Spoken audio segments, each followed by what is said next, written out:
Geico asks, how would you love a chance to save some money on insurance? Of course you would. And when it comes to great rates on insurance, Geico can help. Like with insurance for your car, truck, motorcycle, boat, and RV. Even help with homeowners or renters coverage. Plus, add an easy-to-use mobile app, available 24-hour roadside assistance, and more, and Geico is an easy choice. Switch today and see all the ways you could save. It's easy. Simply go to geico.com or contact your local agent today. Take the next step toward the career you want, be it business, cybersecurity, healthcare, or more. UMGC can help you get there. No application fee when you apply by August 31st. Visit umgc.edu, certified to operate by Chev. Hey, Ola, it's Miles. Thank you guys for listening to the Men's Room Daily Podcast. Have you heard our newest podcast? It's called The Greatest Story Never Told. Download it today on radio.com. Be sure to subscribe. New episodes are uploaded every Tuesday at noon. Unfortunately, what you're about to hear is real. The members of this radio program are simply not that bright, or what some people would call educated. They are merely stupid. They're not trying to offend anyone on purpose. And all have played doctors on TV. You have been warned and are cordially invited to join the party. This is the Men's Room. Forget it, man, and get with the countdown. Get with the countdown. Shake this square world and blast off for Kicksville. The trippers, the grasshoppers, the hip ones, all gathered in secrecy and flying high as a kite. This is the Men's Room with Miles and Thrill. You know what they say, shake your radio more than 3 times, and you're playing with it. You're listening to the Men's Room. And away we go. Welcome to Season 16, Episode number 3502. Along with Steve the Thrill Hill, the Ted Smith, and my cock, and you are the Men's Room. On tap today, the return of Who Sucks Less. We will play Profile This. Plus headlines, Men's Room Shot of the Day, fun with listener emails, and everyone's favorite, TV Time with Ted. Clack. Drunkity. All right, here we go. Canadian couple buy a home in the winter, then learn that after the snow melts, it's also a garbage dump. Meanwhile, a flat-chested Hooters waitress shows how to enlarge boobs, and she doesn't need a pump. That was actually the headline. Flat-chested Hooters waitress. Man pulled over in golf cart, tries to tell cops that he'll blow numbers to prove he's not drunk. Whose numbers? Yeah. Sacred Naked Women Only Forest is not the place that you want to lend one spunk. And a man tries to bail himself out of jail with 2 counterfeit bills. Still in jail. And that is all coming on today's very special episode of The Men's Room. And now, here's the question. Hola, bitches. Good day to you and yours. All right, do you know what a zebra cobra is? It's a highly venomous snake that can launch its venom up to 9 feet. Furthermore, that venom, it shuts down your nervous system. Now, the snake is native to Africa, but there is one on the loose in suburban North Carolina. And the residents there are freaking out because of everything I just said. And because the owner of the escaped snake almost died 3 months ago when he was bitten by his other snake, which is a green mamba. That's the problem with venomous snakes. At least the Malaysian man whose ass was bitten when he sat on a toilet, he was bitten by a non-venomous python. See there? No venom there. Now, that said, it still hurts because being bitten by anything with teeth, it hurts. But now you ask yourself, would you rather be bitten by a venomous snake or a shark? A man from Jordan, he was parasailing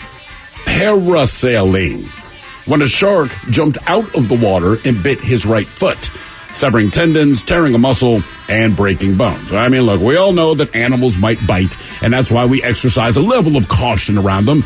These surprise biters, other people. There's a business owner in San Francisco. He was bitten by a homeless man outside of his own store. You want to add insult to injury? The same homeless guy bit the same store owner again 4 months later. Maybe he's tasty. Maybe the homeless guy's crazy. We'll never know. And at the Denver airport, located conveniently in Iowa, a traveler who paid for and bought a ticket bit not one but 2 TSA agents.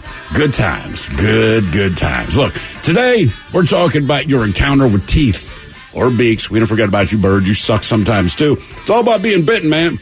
It could be little kids. It could be an adult. It could be an animal. But today we want to know what could have or what did bite you. Be part of the big show. Call 206-421-ROCK. Like the Men's Room on Facebook. Follow us on Twitter and Instagram at Men's Room Live. And send those emails to the Men's Room at KISW.com. Geico asks, how would you love a chance to save some money on insurance? Of course you would. And when it comes to great rates on insurance, Geico can help.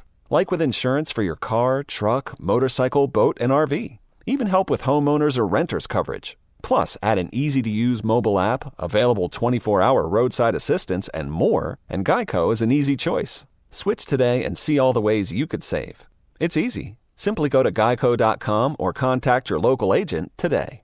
When the hot water needs to be hot, when the drain needs to drain, when the toilet needs to flush, you need to do two things. Stop freaking and call Beacon. Beacon Plumbing, Heating, and Mechanical. On call and there when you need them most. 1-800-FREAKIN or beaconplumbing.net. Your home equity. It could be an untapped opportunity instead of an untouchable asset. Introducing HomeTap. HomeTap is an investor, not a lender. They give you cash in exchange for a share of your home's future value. Use it to pay off debt, make renovations, fund a business, or just live a better life. There's no interest or monthly payments to worry about.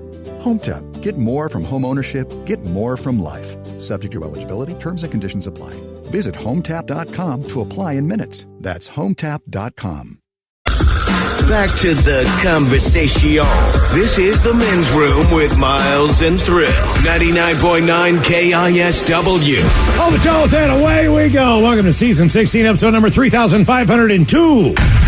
What a large and in charge program we have for you today. Guaranteed future repeat. Once again, the exciting return of Who Sucks Less. Steve, you bring us 3 stories from the news each and every week. All of them suck. It's up to you to determine, of the 3 stories, which one sucks the least. How are we looking today on Who Sucks Less? I don't know, man. I still don't know who I think sucks the least. 2 of these stories are covered by our very own Mike Hawk in the last week during his news segments, but they're worthy of putting through this. And then there's one story that I've been saving because it's just messed up, man. Okay. It's not the worst thing, but it's bad, and it's effed up. Who Sucks Less is coming up. Today on the question, we're going to talk about whatever bit you, or maybe you're close to being bitten by something. We start out with some footage of an incident showing tandem paragliders. A 37-year-old man and a woman hovering above the water when the shark suddenly emerges and chomps on the man's leg. The man sustained serious injuries in the attack in, Aqaba. We're just saying Aqaba. No idea if we know this. Aqaba. So it's A-Q-A-B-A, right? Yeah, there's no U in there. It's really messing me up. That's a problem. He was rushed to the hospital, and it was not good. Medics operated on his right foot, which had several tendons severed. The muscle was torn in the incident, as well as having several broken bones. So when this shark grabbed him, man, he messed him up. He was later said to be in stable condition. Most of the time when a shark bites someone, yes, you are going to get the shark bite marks on there. You might have a lot of blood because of some blood vessels being busted, veins being busted, and everything else. I have never heard of the muscle being ripped off the bone, tendons being broken, and the bones being broken as well. I think I know why, though. And I'm just guessing, because you said with most shark attacks, first of all, every shark attack, 100% of the shark attacks I've ever read or witnessed via video, they've physically been in the water. This guy was not in the water. Again, he's paragliding. So my guess is when the shark grabbed him, just grab it. The weight. Because now, you're right. One, you think you're safer because you're not in the water, and the shark's like, oh, no, dude, I can jump. So now you got a shark hanging off you. I think that's why all the other stuff happened. While it's unknown what shark was responsible for the attack, they believe it was a white tip reef shark. They've been known to attack humans in the area. Speaking to Jordan News, the man in charge of the dive center said the shark attack garnered a lot of media attention. Truthfully, it scared a lot of people, but this is something that can take place anywhere. Again, this is the guy who runs this operation. Of course, he's going to say that, hey, man, I'm not in the water. Most people feel safe from sharks when you're in the air. Right. The guy who owns this parasailing thing then said, hey, there are a lot of snakes and scorpions around here.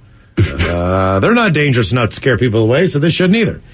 I've been diving for 20 years. This is the first time I've ever heard of any kind of shark attack or anything like that. Sure. The boat, by the way, just a couple weeks ago, a boat was attacked by a shark in another incident. Jesus. Although it was 2 days prior to the parasailer, who was brutally bitten. Eyewitnesses said no humans were injured when that animal attacked a speedboat, but it was, in fact, trying to bite through the boat and get to the people. So, there you go. That's terrifying. This thing launched right out of the water. I mean, you got to think they were about 3 to 4 feet above the surface of the ocean when the shark emerged and basically breached and then got a hold of his leg.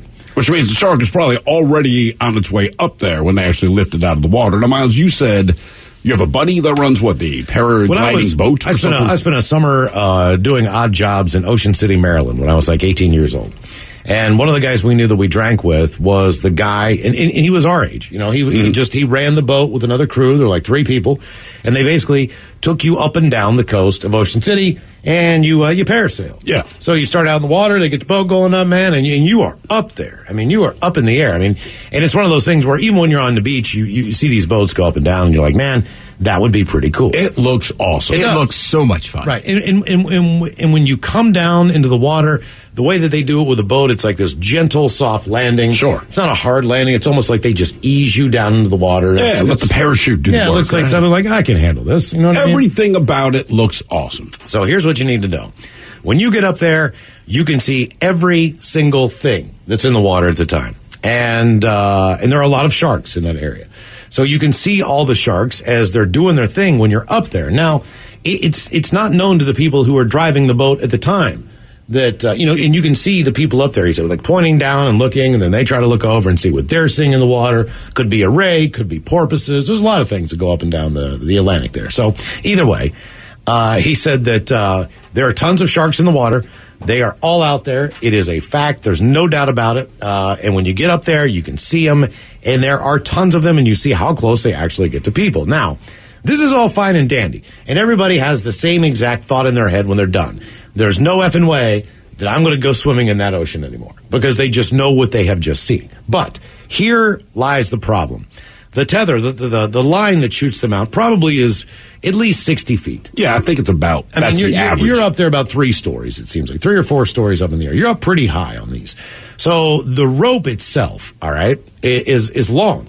And when they lower you into the water, when you're done, that's how you land. You land back in the water. Sure. You're a good ways away from the boat. About 60 feet away. Now, they do have this motorized thing that will reel you in. Mm-hmm. You know what I mean? It's like a crank thing. Like, and it will what do they call those things? Right? They're like, you have like a winch. Right. They're basically a winch, right? And then, but that's not what I use the term winch, but I know what you mean. But what he said is that no matter what, when people see these sharks, once they get back into the water, they lose their mind. Right. Because they know what they just saw. So even though they have a parachute that's holding them back, they try as hard as they can to swim to the boat. Some try to undo their carabiners, get out of their harness, and swim as fast as they can. Man. Like as fast as they've ever swam in their life, where they're like, when they get to the boat, all because they took this joyful ride up and down the coast. Which, again, my perspective sitting on the beach, like, man, one day I'm going to do that. That just looks so peaceful that it has to be awesome. And then you told me the story of your buddy. I'm like, F that. Well, you can. I'm out. By the way he described it, you can definitively see sharks. I mean, that you can see them. You can actually see them. But underneath them, you see these bigger, dark things. And it could be great whites. You can't identify them because they're a little bit deeper. Be anything. It doesn't matter. But they're bigger. You know what I mean? So you assume that those are sharks too, because as you said, like with a great white, when you look down on the great white, you can't necessarily see it based on its colorization. Right. Gray up top and white on the bottom. So if you're below it and you look up, you can't really see it because it just looks like the sky. If you're above it, you can't really see it because it just looks gray, but you just see this dark mass of something. It doesn't matter what it is. I don't want to be in the water. That's the problem. That's the problem with this story. Like Ocean City, like on the coastline, I get it. There's going to be sharks. Sure. Mm-hmm. But like where he was, they're not supposed to be that many sharks. See, but who determines that? Like, we say it's not supposed to be a lot of sharks. Sharks like, it's water play. I'm going wherever. Would you parasail on the Sound? Yes. I think I do. I would, except for the cold. The water being cold is the one detriment. But here's the problem. Here's the inherent truth of it, all right? So I could do it on a lake, okay? But the point is, I'm going to look into the lake, and whatever dark blobs, I know they are not sharks. But you're still going to freak yourself out. So even by the time I land in the water, it doesn't matter how irrational and how stupid I know it is. It's not some freshwater great white shark. But that's what I'm telling myself when I'm floating above it, right? I'm going to get my own head. Look, man, when Jaws came out, I was a kid, sure, but not just me, even adults. When that movie came out, I remember visiting my family in L.A., and they had an above-ground pool. And nobody wanted to get in the pool because we saw Jaws like a month before that. It's a pool, man. Well, you couldn't fit a great white. People did not want to take a bath because you were convinced that a great white shark would somehow fit through your drain and rip you to pieces. I mean, it's just once you get in your head about it. Well, last summer I was swimming. It's the sound, with the golf course you like. Just the water. Chambers Bay. Right, so the water right there. So I'm swimming in that water. Now, killer whales come through there. Yeah, but they're really not. They're not something that you Whatever. need to You're right. They generally don't eat people. But I was sitting there swimming, like my buddy's back in the boat, and it's just me, and I'm floating. And I don't know what happened. But something got switched in my head, and I was like, I need to get back to that boat. Yeah, I'm going to get eaten by a whale. See, I would have done that. I definitely, because there's nothing to me in the sound that's detrimental to my life. You don't know that. It's not that I Well, they couldn't wasn't get supposed stung. to be in that area either. That's The my shark point. No, jumped out and bit him. Once you get into an ocean area, once you hit the Strait of Juan de Fuca, I mean, there is a really good chance great whites come down through there. Sure. They do. I mean, not that there's a six-gilled shark that's in the sound. It doesn't matter. Even if I see a six-gilled shark, jellyfish, well, they're not that going to could sting attack you. It does. I don't want to share my immediate But space. that would be a safer spot to be. So, for an example, you'd say, like, would you do it above the Chesapeake Bay, Ted? Would you parasail above the Chesapeake Bay? No. Okay, good, because they just pulled an 8-foot alligator out of Chesapeake Beach. An alligator? An alligator. An alligator. That was not a pet. I mainly wouldn't do it there because of jellyfish. Well, that's another reason, too. Yeah, but the idea of sharks not being in the ocean is complete crap to me. I mean, That's where they live. that's what I'm saying. Like, there might be hot spots where there's more than others. Like, we know New Smyrna Beach in Florida, that's a hot spot. Sure. You know, Huntington Beach in California is a hot spot for killer whales. Cape Cod is a hot spot for killer whales. There's all these areas. For great whites. I'm sorry, great whites. Someone here just says, feel free to parasail in the Sound. There's several species of shark in the Puget there's six-gill. including great white. Someone else says, paragliding in Florida, we're way up in the air. All of a sudden, you look down and you see hammerhead sharks. All you can think is, please, please, please don't touch me down in that water. As they go down, all you can think is, where's that hammerhead shark at? Never been happier to be on a boat. One thing about a hammerhead shark, though, they're not known to attack humans. So what? But the difference between says who? The difference between a hammerhead shark and other sharks is the size of the shark. Right. They average about 13 to 14 feet. So when you see, and they're black, and when you see them in the water, they just look intimidating. It's like the Darth Vader of the sea.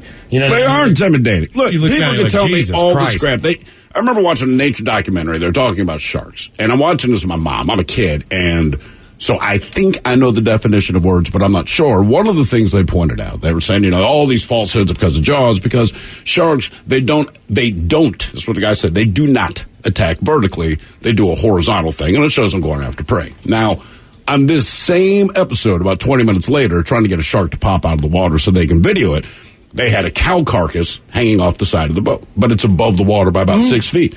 And do you know what the shark did? comes up and breaches and hits that thing. And I looked at my mom and I said, up and down is vertical, right? She goes, yeah. I said, they just said they don't do that. And then it did the thing that they said it doesn't do. So, no offense, I don't believe that. When it comes to animals, you might know their anatomy, you might know their habits, but you don't know. When they do those animals specials, do what the hell they're going to do. They're checking out I've great seen a white tiger sharks. in India swimming.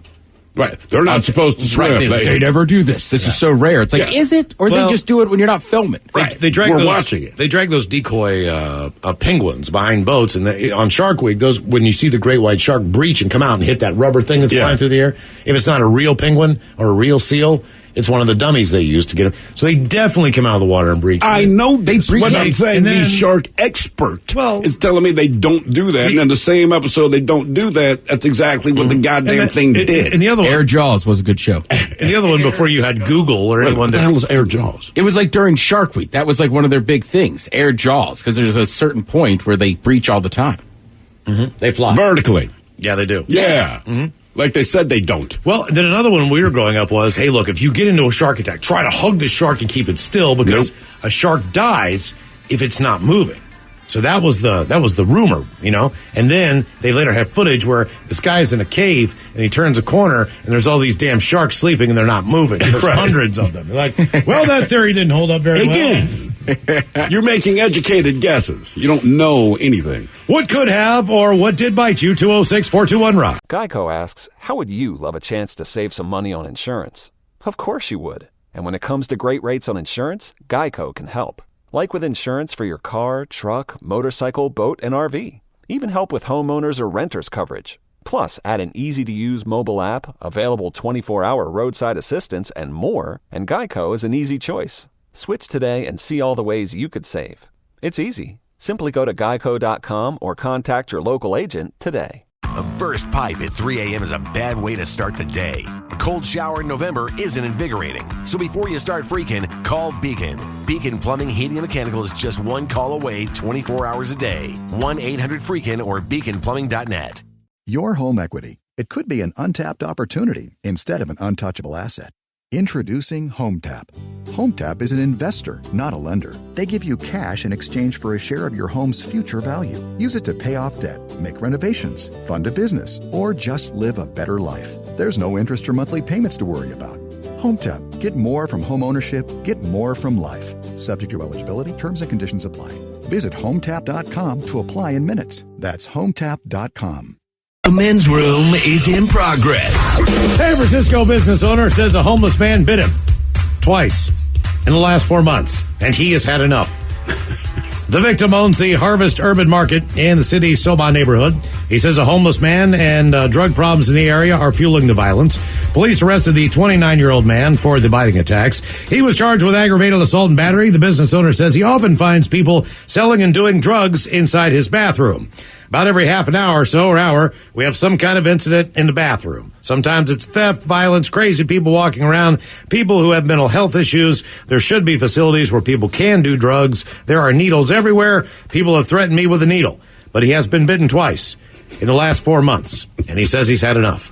What could have or what did bite you? 206-421-ROCK. Hello, Chris. Welcome to the men's room. Hola, bitches. Hola. All right, so when I was a teenager, I was at my friend's house, and we thought we would be slick about it because his parents weren't home. I wasn't allowed to be over there, so we just hang out in front of his front porch. And sorry, I'm running out of breath. I'm working. So anyway, he. You all right there? Yeah, all right. Yeah, no, sorry, I'm working really hard. Anyway, sure. What are you, like, are you a personal trainer just making a phone call? No, it's just I gotta move real fast, and the heat's kind of getting to me. Anyway, so we're hanging out, and his dog gets out, and I grab the dog by the leash, and the dog just turns around and clamps down on my hand. What kind of dog are we talking? There's a blue heeler. Oh, okay. Oh, yeah. I mean, it was a perfectly fine dog. I even went the next day and pet the dog. I didn't really care. It didn't really bother me that much. Was the dog cool seeing you the next day? Yeah.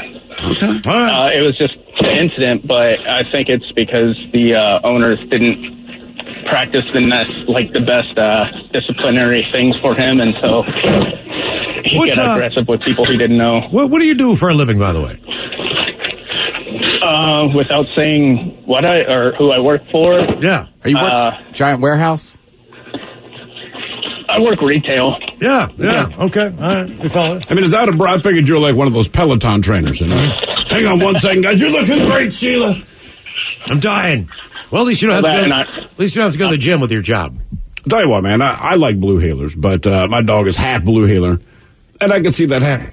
Like if she's running, if she doesn't know you and you grab her, she's probably going to bite you. The one you have now? Yeah. Okay. She doesn't know you. Doesn't know what you're doing. Like, I get it. Mm-hmm. She's a very sweet dog. She's a very the best way to describe my dog, like, picture Odie from the Garfield cartoons. Yeah. You're done. That's it. Tongue out, ears up, looks happy, dumb as hell. That is my dog. All the time. I think most dogs, though, and you know, Miles, like I'm good with dogs. Mm-hmm. But if you don't know a dog or you just kind of reach at them at the wrong time. Yeah, they might snap at you. Yeah, not much different than a person. Nope. If I'm running down the street and you jump in front of me, you know. Right, you're going to push me. Well, no, I was going to bite you, like the dog. Yeah, come on, Ted. We're talking about biting today. What could have or what did bite you? 206-421-ROCK. Hello, Mike. Welcome to the men's room. Hey, hola. I was about 18, 19 years old. I was living in West Seattle and worked for a retail grocery store. And we caught this lady with a bunch of brown paper bags over by the meat department. And we were watching her for a couple of minutes. Then all of a sudden she started filling up all these bags full of meat. So we caught her shoplifting. there's like 3 or 4 of us that caught her at the same time. She started to resist, and I got the worst of it. I had her in a headlock, and she turned her head and bit me right on my pectoral. Did she take a chunk out of me? Did she really get in there or what? Oh, yeah. They had a couple of stitches, and I had to go for HIV testing and all that good stuff. How long does it take to get the HIV test back? About a week. About a week. So what are you thinking during that week's time? You know what I mean? Like, are you just like... freaking out. Hey, turn your radio down. Okay. There we go. Okay. All right. Sorry about that, guys. No problem. So is there a cat in there? Yes, I'm going to the vet right now with my cat. I was going to say, you're in the car, aren't you? Yes. Okay, this is a bizarre day already. It is. That is an unhappy cat. I'm listening to someone in the car with a cat. Is the cat sick? She's going to go get her vitamin B shot today. Oh, yeah. Well, that's not a big deal. All right. Vitamin B. Has your cat ever bit you? No. Okay. All right. My cat used to bite me constantly. Damn thing was hanging off my face one day. I had to get up under my nose to get its mouth and its teeth out of the inside of my nasal cavity. Yeah, but your cat hated you. Yes, the cat hated me. I do appreciate one thing about cats, right? 'Cause I got a cat, Rainbow Janet. That's the goddamn name. But it'll come over and wants to snuggle. It wants you to pet it. And then you pet it. And when a cat wants you to thing it bites you. That's how it's right. That's how it tells you it's done. It's not even angry. It's just like it clamps on your hand for a second, kind of looks at you, and then they walk away. Like, why don't you just walk away? You don't have to bite me to do that. You can just get up and walk And you were the away. one who came over here for the pets. Right. Then they do things. This pisses me off with most cats, right? My dog will see me and just drop to the floor like she's been tranquilized because she wants a belly rub. Right? I mean, fine, let's rub your belly. That's great. And the dog's appreciative. She looks at you. The tail wags, right? You understand you're having a moment. The cat, you pet the cat. The cat flops over as though it wants you to rub its belly. It puts its paws up in the air. Right. And what I discovered was it's a trap. It is a trap. It's a Venus flytrap because as soon as my hand touches her belly, all 4 feet come clamping down, and then they do that bite where it could be worse. Like they bite you and look at you to let you know, I could kill you if I really wanted to. Mm. And I fall for it every time. Like every time. Yep. Like, I don't want to rub your belly. And the cat's like, whoa. That was Larry's deal. Like, please rub my belly. As soon as you do it, get off me, bitch. He just clamped right down into you. Yeah. And then they walk away. DB's got a cat now, but it's grown in size, but it's not a year old yet. All right. So when I showed up, same thing. I'm like, why? Your cat's like a dog. Mm-hmm. Right? Because it's just kind of nipping at you, and it was like chasing something. He's like, yeah, it's still a kitten. It just grew real quick. That's it, man. What could have or what did bite you? 206-421-ROCK. Hello, Rich. Welcome to the men's room. Hola, gentlemen. Hola. Hey, a couple things. Hopefully I get to drive you guys again to Pain in the Grass. What's up, Rich? Hey, Rich, what's going on? If it ever happens again, there's a good chance you will, Rich. Mm-hmm. All right. Well, I got a story about a snake, and one of them, we had a snake named Boner. He was a boa constrictor about 6-7 feet long, and I had a little buddy named Trevor one time. Now, I got 2 stories, and so we're in this shopping place, and Trevor's about 3 or 4 years old. And, you know, I'm pretty quiet. You've known me. Well, Trevor keeps running away. I said, Trevor, and I'm yelling across an aisle when a bunch of old people are there. If you don't quit running away, you don't get to play with my Boner. And he's jumping up and down going, I get to play with Rich's Boner. I get to play with Rich's Boner. CPS show up? No, but he was little, so he's listening right now, so I just embarrassed him. But what happened is my snake, I was playing with him, and he was sitting on my chest. All of a sudden I look up, and I felt something hit my face. And he bit my face, and I didn't know it till I went in the bathroom. I saw 2 little prick marks above my eyes and 2 on my chin. His mouth was that big, so I was looking right down his throat. But it happened so fast, like, boom, whoa. Why did you have him on your lap? Because I was playing with him. He was a pet. Right, but he's still a snake. Like, what do you, like the dog, I can throw a ball, or we do tug of war. Tug of war is the go-to. With the cat, I can shine the flashlight, and she goes mad trying to chase him around. But like with the snake, what's the go-to game with your pet snake? You know, it's just something to have. I used to try to take him for walks. He doesn't go on a leash very well. You had a snake on a leash, Rich? You know, I tried. It didn't work. Did it not work because the snake was threatening to kill you until you got this thing off, or what? Nah, he was pretty gentle. I just shocked him, but you know, you walk around with him around your shoulders, and people kind of just get scared of him. But isn't it more the shock value for other people when you take the snake out? Because let's face it, a snake is not naturally a pet. People have them as animals in their home. Right, it's not domesticated. But you're right, exactly. They're still a snake. There's nothing about them that's like, oh, this snake is friendly. Right. It's still a snake. So people. You're right. It is a shock, and that's why most people have pets, is to get other people to pay attention. But yeah, it was for shock value, and it was something different, and you didn't have to worry about him because I feed him once a month, and that was it. So I didn't have to house sit him or anything. Okay, all right, fair enough.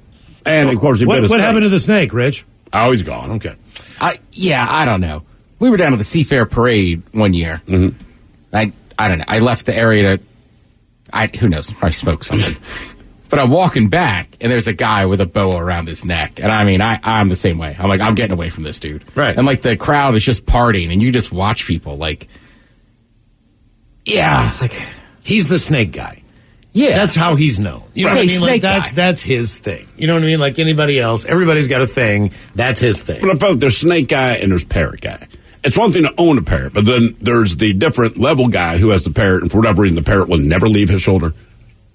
And then the people, and I don't know how it works out this way, right? Like, you get a parrot, and this parrot stays on your shoulder, even when you're outside. It's not going to fly out. Within 5 years, you start acting like a pirate. It's just, it seems to be like, dude, you don't have to act like a pirate. We get it. The difference is those animals are and can be somewhat domesticated. Sure. Like there used to be the cockatoo lady in Fremont. I haven't seen her in years, but you would never see her without her cockatoo.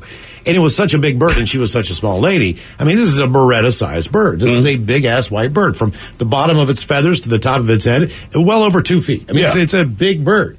And I never saw her. On the bus, she had that bird. She would talk to the bird. The bird would look at her. They were talking. You know, like they had a relationship. I bet you the bird's looking at her like, please stop talking to me. You're embarrassing me. Mm-hmm. But the bird would, make noises back, whatever, and she'd say, blah, blah, blah, blah, blah, and, feed him something or whatever. And the bird I never saw her without the bird. Now, would she do this? But she's bird lady. Would she talk to the bird on the bus? I don't remember, but she always had the bird on the bus. It's just she did. No, but here's the difference. I slip up and say something to myself out loud once in a while. I don't mind that. What I'm saying is, like, typically people bring their dogs on the bus, right? And people are generally happy to see the dog, and it's a cute thing. Generally, they're well behaved, but rarely do the owners of dogs do everything they can to encourage their dog to make a bunch of noise when you're on the bus. Right. And I feel that's the way it should be. So just because you have a bird and it's unusual and it squeaks or squawks or whatever, I still don't feel like hearing it. That's what right? You know what I mean? Like, you can't just bring your pet on and like I poke my dog in the ribs. Rah, rah, rah. I guarantee you get sick of that. It's the same with the bird. I guarantee you by the age that she was, I would be shocked to learn that it would be the bird that's not still around. Because those things last forever. Yeah. Oh, I bet she died. That thing is there. Exactly. All right. So let me ask you this. All right. And because I keep threatening my kids with this, right? I always say, look, man, if we get like a parrot or whatever, these mofos live for 1 billion years. Which one of you wants it in the will? Because it's going to live longer than Dad is, right? And I die. Now someone else is stuck with this goddamn bird, and both of them are like, not me. No. Which makes me want to do it now. Just to have a legacy. Just to have the legacy of the kids going, it was Dad's goddamn bird. And that little bit of guilty nostalgia, so I'm keeping the stupid thing. Like, yeah. That's why I stopped. My dad had a parrot for years, and for a while I got to the point where I was fine with it on my shoulder, and then it literally split my earlobe in half. And that was the end of that. I mean, it took a chunk out of I'm bleeding profusely. I didn't know idea that an earlobe had so much blood flowing through it. But again, basically I had a pierced ear that was ripped. But bird people, they get away with it. They go, oh, hey, sorry about that. Sometimes they nip. I'm like, if my dog grabbed your thigh in its mouth and shook it back and forth, sorry about that. Again, just because it's a bird, I don't want to hear it. It can't bite me. It's still not okay. God damn it. But didn't we just say if we approach a dog the wrong way, it might nip you? But this bird is sitting on Miles' shoulder. Yeah, but he's not approaching it wrong. Maybe Miles exhaled the wrong way. I was basically watching TV looking for it. He just turned his head and went zap. What could have or what did bite you? 206-421-ROCK. Miles, what'd you say to that bird? Oh, man, I was so pissed off that bird. Right? God, that hurt. You're right, dumb. Still remember Stupid that. bird on my shoulder. I understand English. Hello, Jake. Welcome to the men's room. Hola. Hola. So, once upon a time, this gal I was dating, and her and I were living in this apartment, and it was one evening, it's getting about time I got to go to bed. And by the way, she's a bit of a raging alcoholic. A bit of a raging alcoholic, yeah. A slight raging alcoholic. Right. She's pretty much getting drunk every night, and probably 7 times out of 10 on any of those nights, she's getting belligerent. So I'm thinking to myself, all right, it's getting time to go to bed. And she's mad at me for whatever reason. I don't even care anymore at this point. And we're yelling at each other, back and forth, arguing. And at this point, I'm like, bitch, I got to go to sleep. And something triggered her. I don't know what it was. Maybe it was what you said. Bitch, I got to go to sleep. Yeah, it was something I said, obviously. But she comes full on just charging at me, latches onto me, and bites my arm, like, with all she had. And I get her off me, and we'll eventually calm down. But she bit it so hard, it took about 3 months for that thing to heal, and now I got this gnarly scar on my arm. Did you go to the hospital? No, I was just too embarrassed about it, and just like I didn't know what to do, and I had to go to work. I was at the union at the time, and they're pretty strict on making sure you show up and whatnot. So I was like, no, I'll just tough it out, whatever. So it's just, well, they got to make some allowances, like someone bit my ass and I'm bleeding, and I need to get this checked out. Was that one of the final straws in that relationship?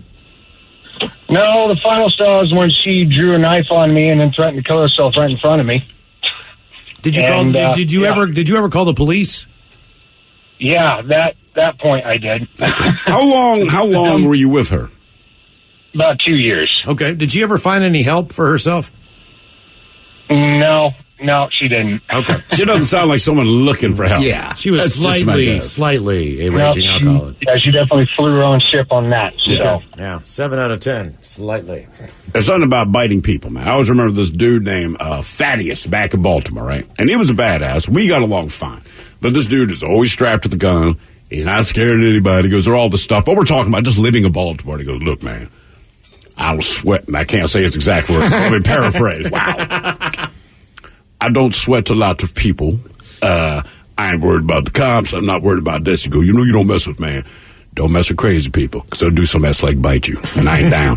And I remember those words. I'm like, he's right, man. Mm-hmm. Like, you would see guys jawing and all that, but, you're cool to talk smack if you think the guy's going to rip off a shirt, you're going to throw punches. If you think for a second that a grown-ass man is about to bite you, you're kind of like, man, it's just not worth it. It's not worth it. Not worth it. What could have or what did bite you? 206-421-ROCK. Hello, Cass. Welcome to the men's room. Hola. Hola. So, kind of reminded me with the bird biting your earlobe. When I was about 4 years old, one of my dad's friends found these 2 baby geese. And we went over to see the geese, and I got bit between the legs, right in the boys. Oh. Do you remember that? I still do, to this day.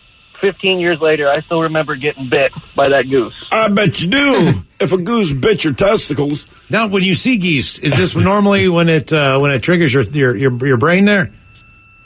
Yeah, sometimes. It's not like a PTSD shutdown thing. But okay. I still remember the... Well, wait, did it leave any scarring or anything? And how long was it attached? Was it a quick nip, or did this thing get a hold of him? It kind of locked on for a few seconds. It wasn't... Yeah, it wasn't letting go. Well, the good news is someone other than yourself touched your penis, so at least you have that going for you. At such a young age. Right, exactly. Yeah. Wow. Started out that early. God damn. What could have? I hooked up with a Canadian when I was 4. No. What could have or what did bite you? 206-421-ROCK. Geico asks, how would you love a chance to save some money on insurance? Of course you would. And when it comes to great rates on insurance, Geico can help. Like with insurance for your car, truck, motorcycle, boat, and RV. Even help with homeowners or renters coverage. Plus, add an easy-to-use mobile app, available 24-hour roadside assistance, and more, and Geico is an easy choice. Switch today and see all the ways you could save. It's easy. Simply go to geico.com or contact your local agent today. Your home equity. It could be an untapped opportunity instead of an untouchable asset. Introducing HomeTap. HomeTap is an investor, not a lender. They give you cash in exchange for a share of your home's future value. Use it to pay off debt, make renovations, fund a business, or just live a better life. There's no interest or monthly payments to worry about. HomeTap. Get more from home ownership. Get more from life. Subject to eligibility, terms and conditions apply. Visit HomeTap.com to apply in minutes. That's HomeTap.com.